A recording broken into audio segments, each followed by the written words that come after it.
Bien, el día de hoy tenemos un pasaje de las Escrituras bien interesante en que Jesús lanza ayes contra los fariseos y contra los intérpretes de la ley, literalmente. En el Evangelio de Marcos, a estos intérpretes de la ley parece que se les llama escribas, ¿no? A las personas que escribían y por lo tanto eran los intelectuales. Aquí estamos hablando de expertos en la ley. De hecho, sería como el término, bueno, el término griego es nomikos, quiere decir algo así como lo que hoy en día traduciríamos como abogados, o sea, los que saben de estas cosas. Vamos a leer primero el pasaje y después vamos a hacer unos comentarios con respecto a la lectura, ¿no? Dice, este pasaje obviamente se encuentra en Lucas 11, 37, 54, pero curiosamente también se encuentra en el capítulo 20, 45 al 47, está en Marcos 12, 38 al 40 y en Mateo 23, 1 al 36. O sea, está por todas partes, no está en Juan, ¿no? Pero de ahí en los otros evangelios está. Luego que hubo hablado, recordemos que esto significa, estamos dentro del contexto anterior, de que estos fariseos decían que él echaba fuera demonios por el príncipe de los demonios, y luego le pidieron una señal del cielo, y él dijo, no, yo voy a hacer la señal del cielo, ¿verdad? No tendrán más señal que la de Jonás, así como Jonás fue señal para los ninivitas, yo lo seré para esta generación. Luego que hubo hablado, le rogó un fariseo que comiese con él. Y entrando Jesús en la casa, se sentó a la mesa.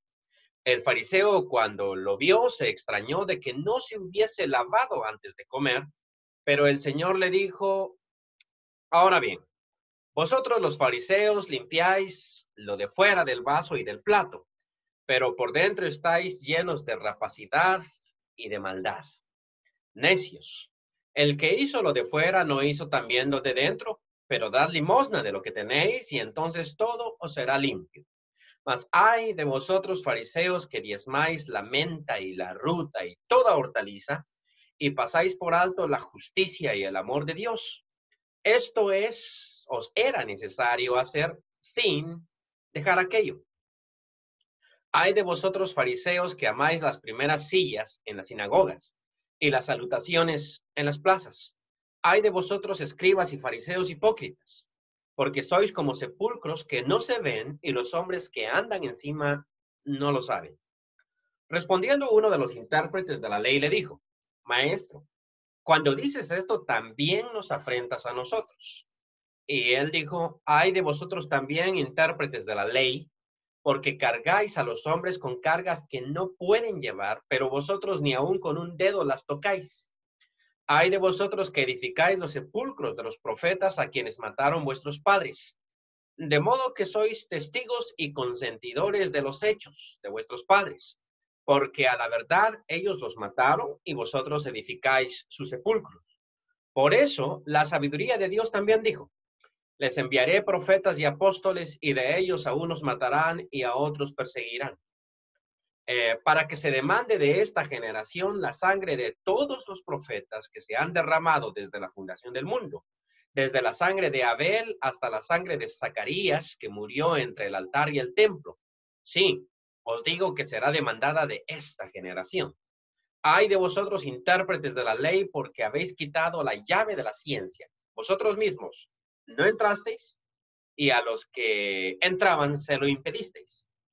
Diciendo él estas cosas, los escribas y los fariseos comenzaron a estrecharle en gran manera y a provocarle a que hablase de muchas cosas, acechándole y procurando cazar alguna palabra de su boca para acusarle. Bien, es interesante pasaje y antes de, ¿cómo se llama este? Antes de uh, empezar a comentar directamente el pasaje en sí, hay un par de cositas que necesito o que quiero, mejor dicho, mencionar con respecto al contexto que puede haber acá. Lo primero es que este pasaje, cuatro cositas creo. Este pasaje, como muchos otros en las escrituras, en que Jesús acusa a los judíos, no deben ser tomados como antisemitismo, ¿sí? Porque Jesús no está acusando a Israel como pueblo. O sea, no está diciendo, ay de ustedes porque son israelitas. O sea, eso no, porque Jesús mismo es israelita, sus apóstoles son israelitas y muchos de sus discípulos son israelitas. Jesús a quien acusa en sí es al liderazgo de Israel. Mi segundo punto sería que cuando nosotros pensemos en ese liderazgo, en este caso los intérpretes de la ley y los fariseos, nosotros tenemos la mala costumbre de pensar o separar entre lo que sería un liderazgo político de un liderazgo religioso.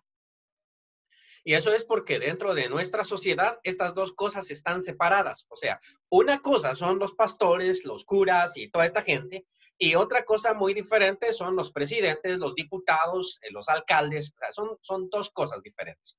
Y esto viene históricamente de la Revolución Francesa. ¿No? O sea, más históricamente tal vez de un grupo de cristianos. Porque en el tiempo de Juan Calvino, de Martín Lutero, estas dos cosas estaban unidas todavía. Pero por esa época surgió un grupo de cristianos que se llamaban anabaptistas. Y se llamaban así porque volvían a bautizar a las personas. Ana quiere decir otra vez, baptistas. O sea, volvían a bautizar a la gente que ya se había bautizado por la Iglesia Católica, porque, valga la aclaración, Juan Calvino no bautizó a nadie, ni tampoco Martín Lutero, sino que ellos simplemente, todo aquel que había sido bautizado previamente en la Iglesia Católica era añadido a la Iglesia. No había ningún problema, solo se convertían en protestantes, ¿sí? Entonces, estos anabaptistas decían, es necesario volver a bautizar, romper con la Iglesia Católica, o sea, apartarse completamente. Y una idea que ellos tenían, en historia de la Iglesia sería interesante. ¿Quién quita que después tengamos unas charlas de historia de la Iglesia que suena interesante también saber muchos detalles de esos, ¿no? Pero una de las cosas que los anabaptistas decían era el Estado y la Iglesia tienen que estar separadas. O sea, que el Estado no se meta en los asuntos de la Iglesia, sino que deje que la Iglesia sea Iglesia, porque Juan Calvino no solo era el pastor de la Iglesia, también era quien gobernaba el Estado. O sea, eran las dos cosas a la vez. Y que el Estado no se meta con la Iglesia y que la Iglesia, por favor, no se meta con el Estado, porque cuando se mezclan esas dos realidades, tenemos problemas. Muy bien, la Iglesia primitiva realmente no se metía con el Estado.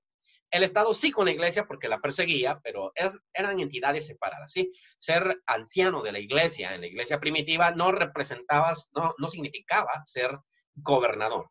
Eso surge más adelante en la historia de la Iglesia. Pero en el mundo de Israel, allí sí. O sea, cuando nosotros hablamos de un intérprete de la ley, no estamos hablando de un ente solo religioso, sino esto era religioso político. O sea, esto sería como que nuestro mismo presidente fuese al mismo tiempo presidente de Guatemala, ¿cómo se llama? Yamatei, pero no me acuerdo el nombre.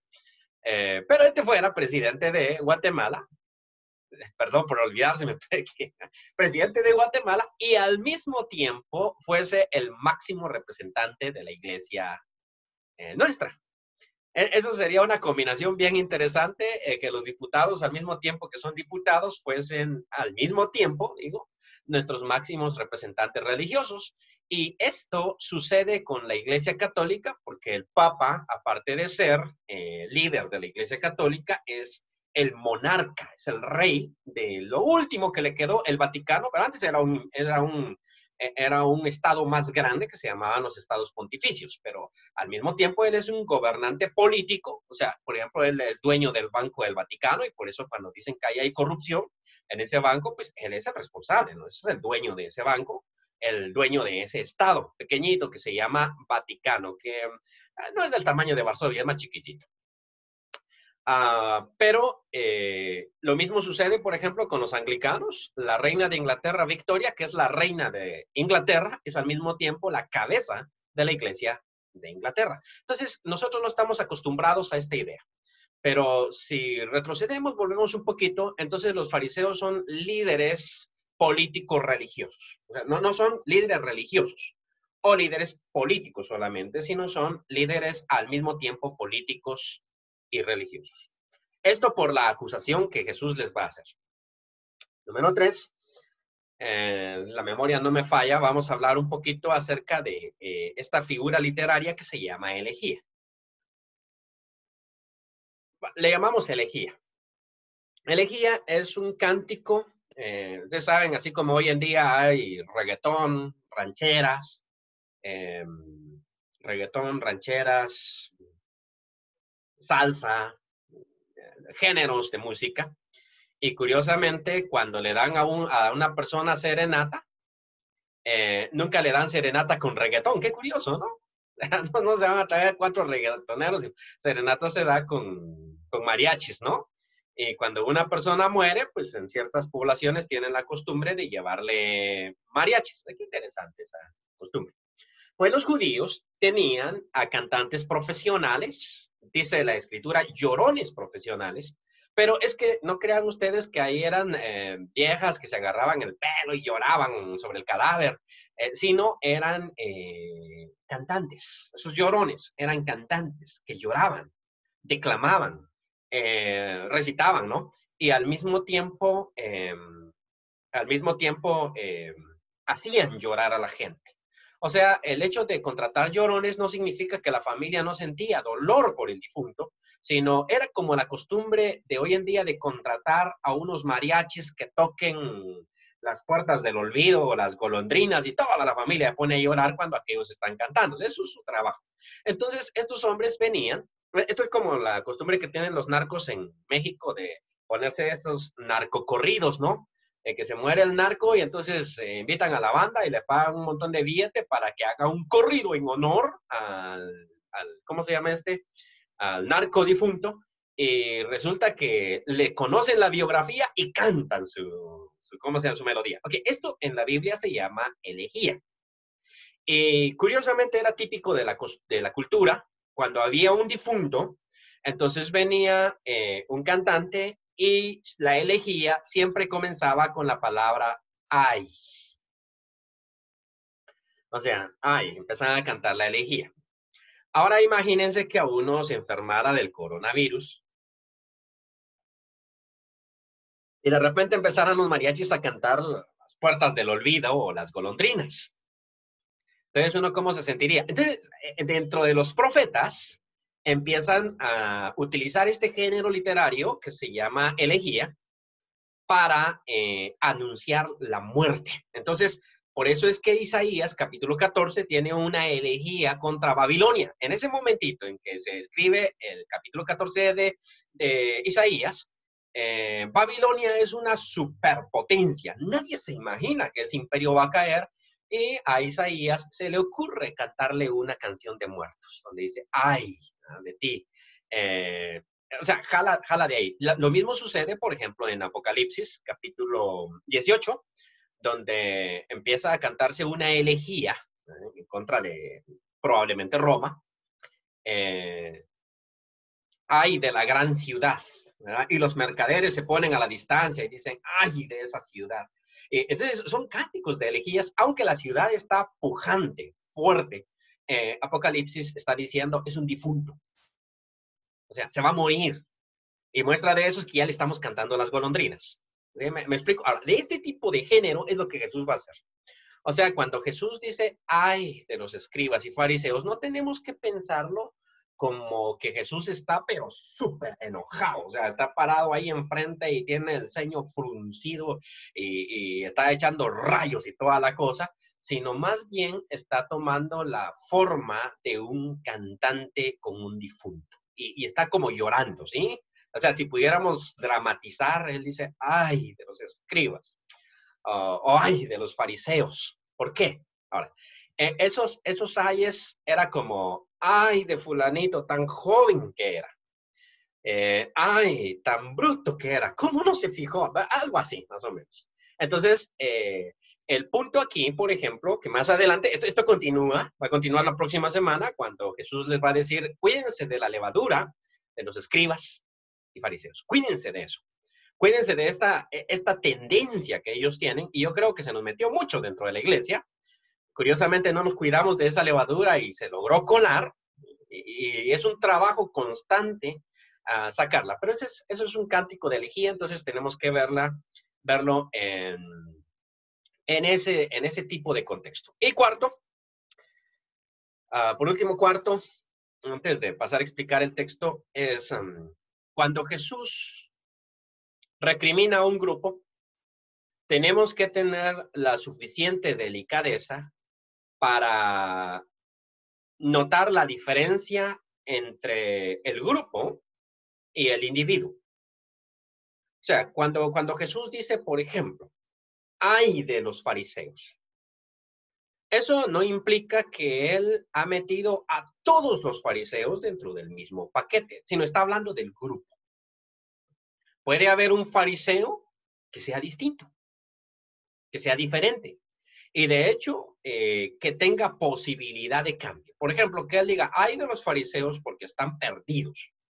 Eso no significa que el 100% de los fariseos están perdidos. Puede significar que haya uno que piense diferente, que actúe de manera diferente y que en determinado momento pueda dejar de ser fariseo, caso de Pablo, para convertirse en apóstol. Nosotros tenemos ¿cómo se llama la constante idea de meter al individuo dentro del grupo. Entonces, cuando las mujeres dicen, por ejemplo, los hombres son unos pícaros, entonces cualquiera de nosotros se siente ofendido y dice, yo no, es que no distingue entre el colectivo y el individuo, ¿no? Sí, pero yo no soy así, no distingue, o sea, separe entre el colectivo y el individuo porque a veces se lo dicen a uno tratando de quejarse todavía, los unos pícaros. Claro, sonaría muy raro que yo dijese, sí, sí es cierto, los hombres son unos pícaros, ¿no? Pero hay que aprender a distinguir entre el grupo. O sea, entonces, ¿por qué? Porque más adelante Jesús va a encontrar a un escriba que le va a decir Jesús, oye, no estás lejos del reino de los cielos.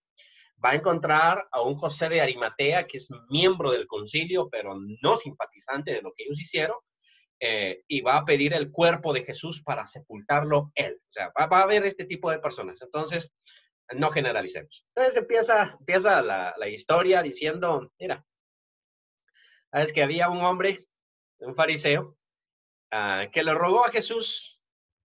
Esto quiere decir que le costó al muchacho este, dice, le rogó un fariseo que comience con él. Obviamente con él, su gente, su clase. Había más fariseos ahí. Y entrando Jesús en la casa, se sentó a la mesa. Y Jesús hizo lo impensable. El fariseo cuando lo vio se extrañó. O sea, esto quiere decir, puso un gesto medio raro de que no se hubiese lavado antes de comer. Revisando este pasaje en griego hace poquito, curiosamente, hay varias palabras que pueden ser traducidas como lavado, por ejemplo, nipto sería una de ellas, luo sería otra, o sea, lavarse. Pero Lucas aquí utiliza la palabra bautizo o bautizar. Literalmente, lo que pasa es que se traduce así, nosotros quedaríamos, oye, ¿qué pasó ahí? ¿Cómo está la cosa? El fariseo cuando lo vio se extrañó de que no se hubiese bautizado antes de comer. Fíjate, ¿cómo está eso de bautizarse? Sí, es que lo que está aquí en juego no es higiene. O sea, Jesús hoy en día también aconsejaría, como nuestros dirigentes políticos, lávese las manos con agua y jabón durante 20 minutos. Y aquí dicen, cante el Happy Birthday 2 veces para que desaparezca el coronavirus. Creo que Jesús diría lo mismo, o sea, lávese bien las manos, no sea cochino, ¿sí? Pero el lavarse las manos para los judíos no es restregarse, sino es simplemente meter las manos en agua y sacarlas. Y ya. ¿Y eso por qué? Porque es un lavamiento ritual que no está en la Biblia. La idea que está tras esta costumbre es que los pecados pueden pasarse. O sea, por ejemplo, si una mujer pecadora, que esto sale mucho en la Biblia, es pecadora, entonces lleva todos los pecados metidos como si fueran virus. Y entonces, a la hora que la mujer con flujo de sangre, que obviamente es pecadora, por eso tiene flujo de sangre, viene y toca, no estoy diciendo moral, ritualmente era pecadora, viene y toca a Jesús, automáticamente le transmitió sus pecados. Entonces, como uno con las manos hace un montón de cosas, toca dinero, toca monedas, toca un montón de cosas, ¿no? Entonces, ¿cuántos pecados uno tiene en la mano si uno va al mercado, le da la mano a alguien, agarra una moneda, etcétera? Entonces, los judíos pensaban que ahí estaba el pecado. Y por eso se lavaban ritualmente para comer, para no comerse los pecados. Tienen esas peculiaridades. Muy bien. Por eso es que, curiosamente, Lucas utiliza la palabra bautizó, o sea, no se bautizó, que es la Reina Valera, y creo que todas las traducciones van a traducir no se lavó, pero que conocer el idioma original nos ayuda a saber que aquí la cuestión es ritual, no es de higiene. Pero el Señor le dijo, ahora bien, vosotros los fariseos limpiáis lo de fuera del plato, del vaso, perdón, y del plato, pero por dentro estáis llenos de rapacidad y maldad. Ok. Nos ayuda el comentario que hice al inicio para entender qué está en juego aquí. De que los fariseos no son clase religiosa, sino clase político-religiosa. Entonces, yo no conozco hasta el momento, y si me perdona, esto lo estoy grabando y lo subo al YouTube y tal vez lo mire un político decente. Pero si él lo mira, pues yo no lo conozco, porque no conozco un político decente. O sea, yo no sé si ustedes conocen algún alcalde del pueblo que en algún momento ustedes digan, este sí fue honesto y jamás robó ni un centavo. Porque todos, pienso yo, roban. Desde que hace una campaña política de tantos y tantos miles de quetzales para tener un sueldo de unos cuantos miles de quetzales. Entonces uno dice, ¿y aquí qué pasó? O sea, ¿se enamora al arte o qué cosa? O sea, ¿por qué gastó más en la campaña de lo que va a ser el sueldo durante todo su tiempo de estadía en la alcaldía? Bueno, definitivamente ese no va a ser el sueldo. Entonces, en estos casos, por eso es que Jesús les dice, mira, ustedes están llenos de rapacidad. Utiliza ese término. Rapacidad quiere decir robo. O sea, la palabra griega rapisma aquí es robo. Están llenos de robo por dentro y por fuera se están cuidando mucho. Necios. El que hizo lo de fuera no hizo también lo de dentro. Pero dad limosna de lo que tenéis y entonces todo será limpio.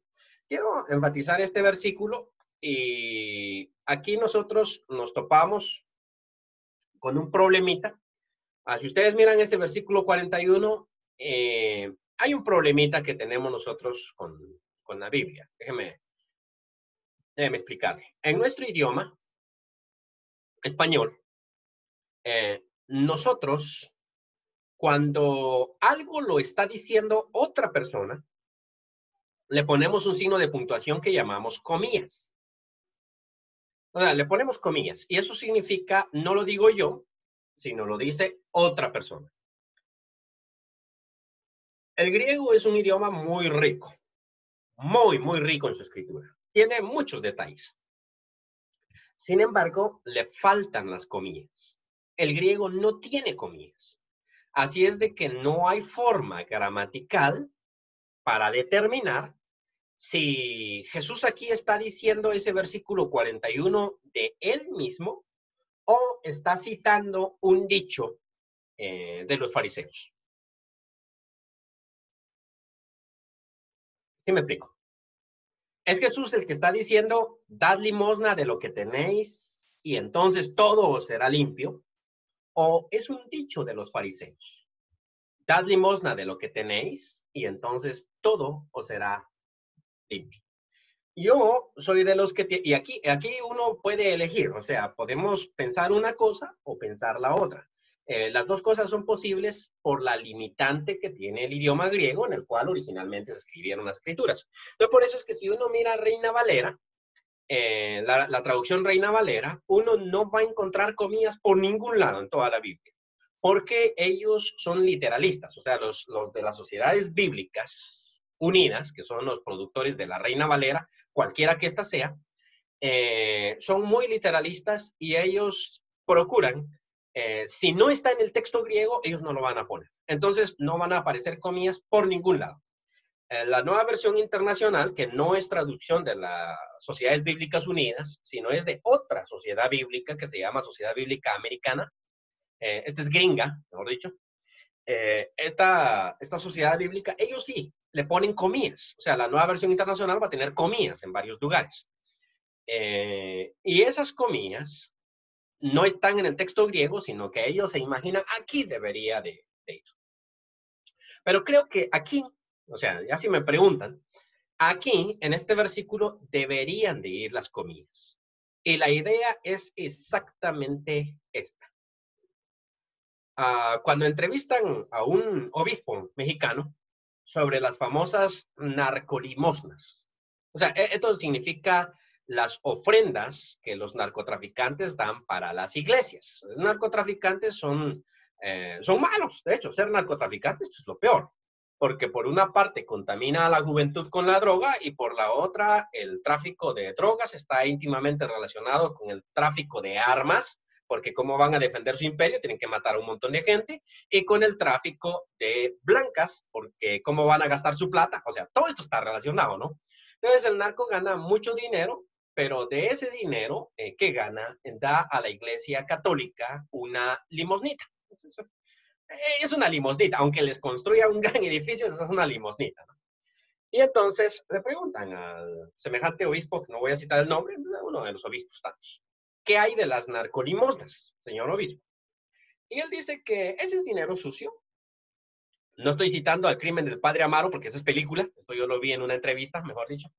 Ese es dinero sucio, pero que la oración lo hace limpio. O sea, qué interesante, ¿no? Pero la pregunta es, cuando el narco viene y entrega su narcolimosna, Rápidos y Furiosos 4, ¿no? Donde llega el narcotraficante y le dice, hermano padre, aquí traigo para comprar mi escalera al cielo, mi entrada al cielo, y el sacerdote mira el dinero y los santigua. Entonces, ¿por qué el narco da?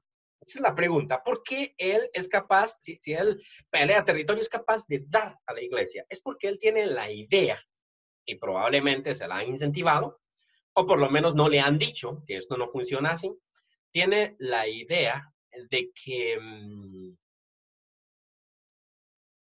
el resto de dinero sucio que él tiene se hace limpio mediante una pequeña contribución al reino de los cielos. Hay muchas iglesias grandes que tienen a un montón de corruptos como miembros. ¿Okay? Esto no lo van a decir abiertamente, pero nunca se les va a ver, nunca se les va a ver un discurso sobre prosperidad, sobre milagros, sobre el Espíritu Santo, sobre la gracia de Dios, pero nunca se va a ver un discurso sobre justicia social, sobre corrupción. O sea, eso no lo vamos a encontrar. No vamos a encontrar a estas mega iglesias, sin mencionar nombres, dando un discurso sobre no robarás o no corrupción o que los fondos lleguen hasta donde deben llegar. Estas cosas no van a pasar. Y ellos están conscientes, por ejemplo, que la bandera que donó Valdetti para la Casa de Dios costó no sé cuántos millones no recuerdo cuántos, de quetzales, porque de dólares era como $200,000, una banderita que ella donó para la iglesia. Pero vale la aclaración, eso no fue solo la banderita, también fue un montón de diezmitos, limosnitas. Y entonces si uno pudiera, por lo menos, captar esas conversaciones privadas cuando están entregando el diezmo, notar si va este discurso. Bueno, todo el mundo es corrupto. Si usted no se lo agarra, pues yo creo que otro se lo iba a agarrar. Y yo creo que esto es muy cierto, ¿no? Si yo no agarro el dinero mal habido, pues otro se lo va a agarrar, ¿no? Y bueno, esta es una acción buena que puede... Parece que los fariseos, es mi opinión, tenían ese mismo dicho. Vuelvo a leer la escritura. Tiendo a pensar que los fariseos son los que dicen, pero dad limosna de lo que tenéis y entonces todo os será limpio. Jesús, por ejemplo, les dice, ahora bien, vosotros los fariseos limpiáis lo de fuera del vaso y del plato, pero por dentro estáis llenos de rapacidad. O sea, esto sería como aplicable a nosotros le llamamos ladrones de cuello blanco, porque están bien limpios por fuera, pero por dentro están llenos de rapacidad y maldad. Y luego dice, necios, el que hizo lo de fuera no hizo también lo de adentro. Sí. Y luego lo cita, o sea, en sentido burlesco, vamos a decirlo. Pudo haber dicho en sentido burlesco. Pero dad limosna de lo que tenéis y entonces todo será limpio. Qué tontera. Vamos a empezar con los ayes.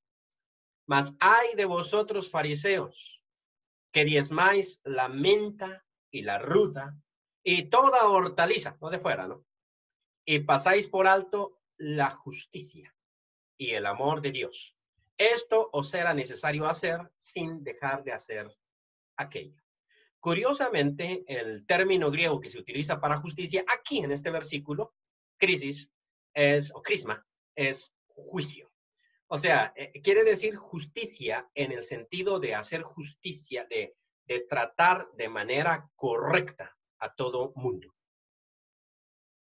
O sea, no es posible, por ejemplo, que se explote al empleado y luego se diezme de las ganancias malavidas. Era mejor tratar con justicia al empleado y dar el diezmo de las ganancias bien habidas, por decirlo de esta manera. Tendríamos que estar en ese contexto para entender muy bien a qué Jesús estaba refiriendo, pero obviamente los fariseos lo sabían de qué estaba hablando. Ay de vosotros fariseos que amáis las primeras sillas y en las sinagogas y las salutaciones en las plazas. Parte del contexto de este 43 es que, déjenme verlos, ¿todos estamos sentados? Ok. En nuestras iglesias, todos los miembros están sentados y solamente el predicador está de pie, excepto ahora que estamos por Zoom, ¿sí? Yo también estoy sentado. Pero la palabra cátedra, en griego, cátedra, significa silla. Curiosamente, cátedra significa silla. Catedral es un edificio donde hay una silla. Esa es la idea. La idea es que el obispo se sienta en la silla. De hecho, los curas todavía predican sentados. O sea, ellos se sientan para predicar. Esta es la tradición antigua, solo que todos están sentados. En las sinagogas no habían sillas. No habían sillas. Todo el mundo estaba de pie. Entonces, cuando Jesús dice que los fariseos aman ¿cómo se llama las principales sillas, no tenemos que pensar en nuestro contexto, porque en nuestro contexto, yo no sé, bueno, es que como tenemos una iglesia un poquito atípica, pero en las iglesias más grandecitas, siempre luchamos con la gente porque se sienta atrás. Nunca se quieren sentar adelante. Entonces es más, está vacío el edificio, va para atrás. Entonces uno de predicador siempre les dice, hermanos, amen los primeros asientos. Pero Jesús aquí dice, ay de ustedes porque aman los primeros asientos. Entonces no pensemos en los primeros asientos en las iglesias, sino pensemos que cuando Jesús está diciendo esto estos aman tener el primer lugar en la enseñanza. Porque el que está sentado es el que enseña. Y curiosamente, si alguno de ustedes entra a una capilla católica, sé que no lo van a hacer, pero si entraran, se van a dar cuenta que, sobre todo en las iglesias viejas, hay varios asientos. O sea, hay varias sillas. Bueno, bancas para los miembros, pero enfrente hay varias sillas. Y hay un orden de sillas. O sea, hay una silla que es alta y las demás están abajo. Y esto es porque si entraran, por ejemplo, a la catedral de Quetzaltenango, ¿no? Y esto es porque esa silla alta la ocupa el obispo y los demás sacerdotes van a ocupar las sillas de abajo. A cualquiera le gusta estar en la silla alta, ¿no? Y esto es lo que Jesús recrimina. O sea, hay de ustedes porque les gusta esto. Ahora, déjeme puntualizar lo que iba a comentar aquí. Hay de vosotros, escribas y fariseos hipócritas, que sois como sepulcros que no se ven y los hombres que andan encima no lo saben. O sea, siempre me he puesto a pensar en cuando camino por un bosque, cuántos cementerios clandestinos habrán acá. Cuando pasa por el monte de San Miguel, ¿no? Cuántos cementerios clandestinos habrán acá, sobre cuántos muertos estaríamos caminando y no nos hemos dado cuenta. Interesante, pero la metáfora que utiliza Jesús aquí. Ahora, el tiempo se me está yendo, ya solo me quedan 10 minutos y no he entrado todavía a los otros hombres que estaban aquí en este relato, ¿no? Los intérpretes de la ley. Y hay mucho que comentar ahí. Pero la vez pasada decíamos, hay un problemita que nosotros podemos tener. El problemita está en el ojo. O sea, Jesús, recordemos la semana pasada, Jesús hablaba de la lumbrera, ¿no? Dijo, la lumbrera nunca se pone debajo, siempre se pone arriba para que ilumine a todo el mundo. O sea, nadie pone una lumbrera abajo. Pero si tu ojo es bueno, todo tu cuerpo estará lleno de luz. Pero si tu ojo es malo, entonces estás perdido. Y no importa qué tan buena sea la lumbrera, si el ojo es malo, pues entonces estamos fritos. O sea, ¿qué podríamos nosotros hacer? ¿Qué podríamos hacer si el ojo estuviera malo? Y luego, entonces, Jesús, ¿por qué está diciendo esto? Porque decíamos, los fariseos le están pidiendo una señal. Una señal. Y me voy a meter a otro pasaje de Lucas, capítulo 16, Rico y Lázaro. El rico le hace una petición a Abraham. Aparte de que le pide agua, ¿no? Y aparte de que si hubiera sido el rico, le hubiera pedido un garrafón de agua. Que Lázaro moje la punta de su dedo en agua, venga y me la ponga en la lengua. Por favor, eso para cuánto me va a alcanzar. Pero ni aún eso le permitieron al pobre rico, ¿no? Entonces el rico hace otra petición. Padre Abraham, tengo 5 hermanos ahí arriba. Son 5 hermanos. Permite que Lázaro vaya y les cuente acerca de esta realidad. Conste, cuando lleguemos al capítulo 16, si el coronavirus no lo permite, digo porque si el coronavirus sigue, entonces seguimos con las clases, ¿no? Y si de repente se va, entonces quizá volvemos a otra modalidad, ¿no? Pero cayendo en mi punto, miren, el caso es que allá en el capítulo 16, como veo que algunos de ustedes tienen Biblia y corrieron, resulta que la parábola del rico y Lázaro, Jesús la cuenta porque los fariseos estaban burlando de él, ¿no? En el capítulo 16, perdón.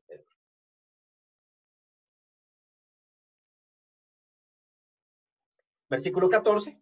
Y oían también todas estas cosas los fariseos, que eran avaros, y se burlaban de él. No lograron entender lo que decía por una razón. Eran avaros. Y la parábola del rico y Lázaro tiene que ver con la avaricia del rico que no quería compartir con él, con Lázaro. Entonces él dijo, tengo 5 hermanos igual de avaros que yo, están ahí arriba, ¿no? Y si Lázaro, pues sí, si él consideraba que iban a parar junto con él, pintaditos, ¿no? Igual de guapos que yo, ¿no? Entonces, si Lázaro subiera y les hablara, para que no vengan aquí. O sea, el rico no era tan malo, o sea, pensaba en su familia, el pobrecito, ¿no? Y entonces Abraham le dijo, tienen a Moisés y tienen a los profetas, óiganos a ellos. Y luego, quizás no es Abraham, quizás es Jesús el que le dice, si no oyen a Moisés y a los profetas, y aunque Lázaro se resucite de los muertos, no lo van a escuchar. O sea, si usted no es capaz de ver con una velita, tampoco va a ver con un reflector. Porque el problema no está en la luz, está en el ojo. ¿Sí me explicaba? Esto es como enseñarle, decía, matemática a un niño de 3 años. O sea, tráigame al mejor maestro de todos los tiempos, al mismo Sócrates, resucitemos de los muertos, ¿no? Y que le enseñe matemáticas al fulano. Nah, la cuestión no es de maestro, es de alumno. Entonces, ¿cuál es el problema? ¿Sí? Cuando nosotros hablamos de los ojos espirituales, no estamos hablando en sentido físico, es decir, el que tiene un problema en el ojo, pues ese problema es serio, y si yo tengo un problema de neuronas, ese problema es serio y eso no se compone más que volviéndome a hacer. Pero cuando hablamos de ojo espiritual, creo yo que el punto es dónde está mi énfasis. ¿Qué es lo que yo busco?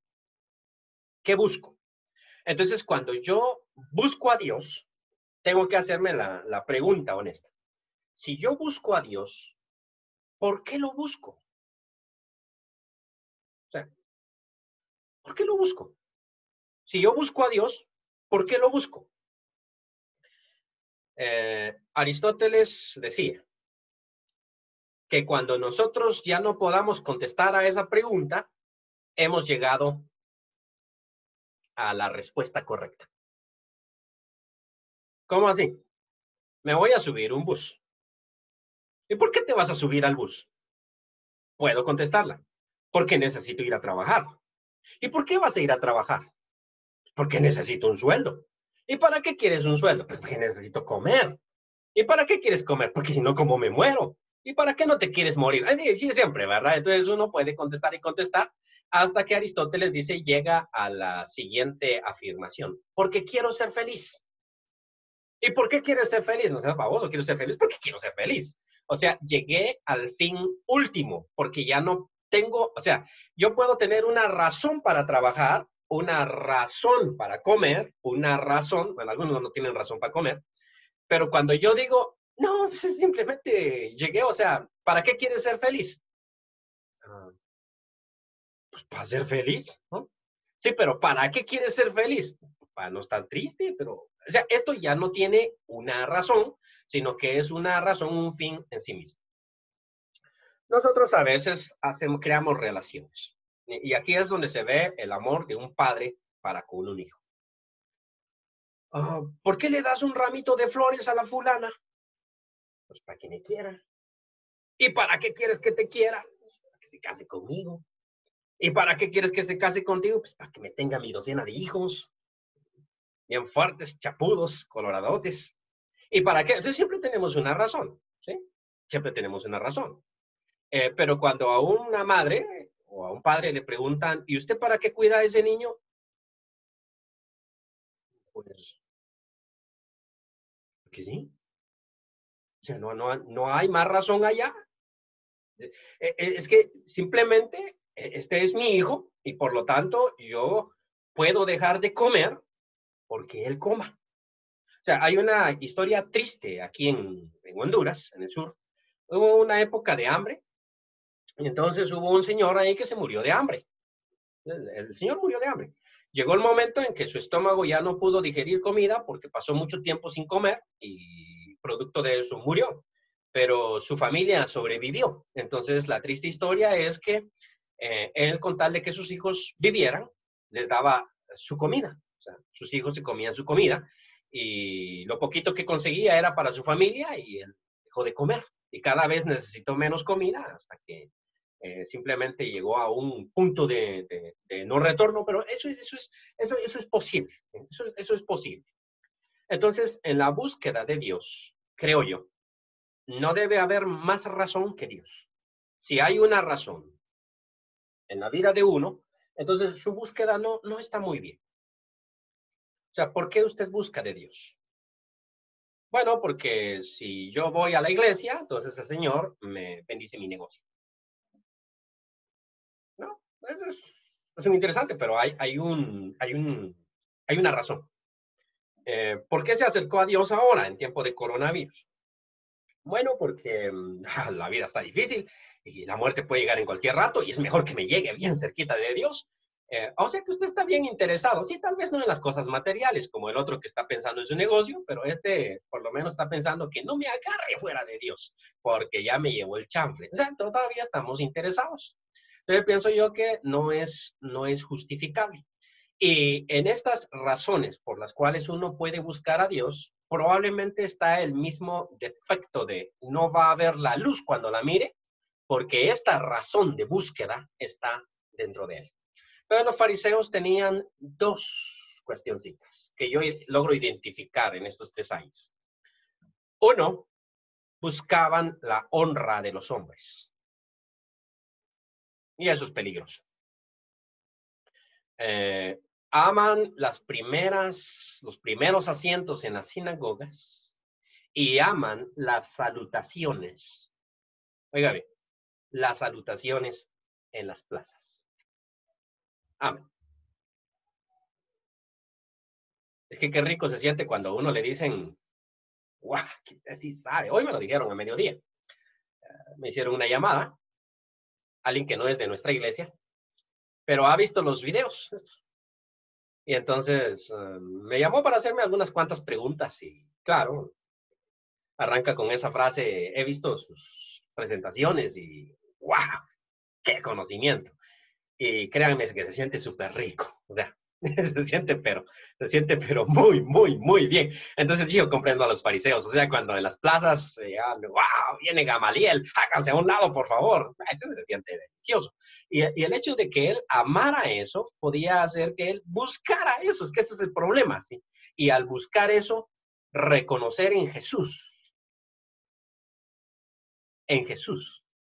al Mesías, y al mismo tiempo perder eso, eso está grave. Nicodemo buscó a Jesús, pero lo buscó de noche. Es que lo voy a buscar y reconozco que es maestro y que ha venido de Dios, pero lo busco de noche. O sea, que no me miren. Y el mismo Juan va a decir más adelante en el capítulo 12, sin embargo, muchos de los líderes judíos, de los dirigentes, creyeron en Cristo. Pues no lo confesaban abiertamente por temor de los judíos, para que no los expulsaran de la sinagoga. Y luego va a pronunciar la frase bien interesante, porque amaban más la gloria de los hombres que la gloria de Dios. Y la gloria de Dios es humillación. Amar la gloria de Dios significa humillarme a mí mismo y decir, Jesús, este carpintero que no estudió con nosotros, este Galileo que no sabe letras, que tiene su acento todavía, y que Jesús hablaba con acento galileo, ¿sí? No hablaba un hebreo, un arameo puro de Jerusalén, pero hablaba con su acento ahí campestre todavía, y si fuera mexicano hablaría, pues, algo así. Entonces, con ese acento no va a ser nuestro maestro, porque confesarlo es grave. Entonces, el problema que tienen los fariseos en su vista es que aman la gloria de los hombres, aman las salutaciones, aman los primeros asientos. Y el segundo, que Lucas va a recriminar una y otra vez, por eso no lo vamos a enfatizar tanto, porque lo va a decir una y otra vez, es que aman el dinero. Ahora, para amar el dinero no necesariamente se tiene, ¿sí? Uno piensa que solo los ricos pueden caer en esto. Eso no es así. De hecho, la mayoría de avaros son pobres, es que aman el dinero. Entonces, la búsqueda de eso, ¿por qué? Porque aceptar a Jesús implica una pérdida de estatus. O sea, pierdo automáticamente mi estatus. En el Evangelio de Juan, una vez más, la muerte de Jesús se decide porque el concilio va a perder su estatus. Una vez más en el capítulo 12 o en el 10. Ya me perdí. Está el concilio reunido y unos decían una cosa y otros decían otra, pero en conclusión dijeron, mira, si no paramos a este hombre van a venir los romanos y van a destruir nuestra nación. Van a destruir nuestro santo lugar. No lo dijeron, pero está en el escenario y vamos a perder nuestra posición. Caifás se levanta y dice, ustedes no saben ni qué les conviene. O sea, esto es bien grave, ¿no? Si no saben qué les conviene a ustedes.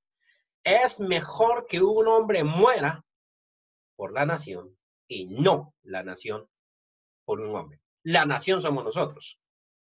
O sea, Caifás está totalmente consciente. La afirmación que hizo ahí da a entender que está totalmente consciente que Jesús es inocente. Él lo sabe. Puesto que no encuentran cómo inculparlo, él sabe, es inocente. Pero si no lo matamos, todos vamos a perder. Es bien interesante contrastar ese criterio con el criterio de Jesús de ir en búsqueda de la oveja perdida, de lo valiosa que es la oveja perdida, porque está perdida, está extraviada. Y perder la posición, eso cuesta mucho. Estaba bromeando con los muchachos de Baxter y les digo, si algún día me doy cuenta, les digo así, que los testigos de Jehová tienen la razón, o sea, eso está, eso está en veremos, ¿no? Pero si algún día me logran convencer y yo digo, tienen la razón, lo primero que voy a hacer es irme a parar a la entrada de Baxter y voy a agarrar mi título que tanto me costó y lo voy a quemar ahí públicamente. Y voy a gritarles, mentirosos, me engañaron. ¿Ah? Y ellos me van a gritar desde adentro. Al contrario, usted nos engañó porque era profe acá. ¿Ah? Pero hay que hacer oye, qué difícil sería realmente. Pónganse a pensar si yo me diera cuenta que los testigos de Jehová tienen la verdad, qué difícil sería para mí. O sea, dejar todo, profesión, reputación. ¿Qué pensarían todos los hermanitos? ¿Qué va a decir la prensa? O sea, porque los testigos iban a hacer prensa. Esos iban a hacer prensa. Entonces, qué difícil es realmente ese cambio. ¿Es comprensible lo de los fariseos? Sí, porque a nosotros nos interesa mucho eso todavía.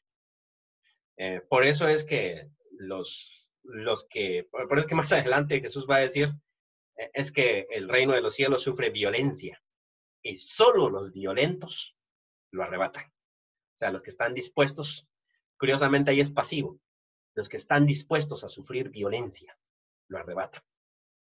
Bien, ¿tenemos alguna preguntita, comentario?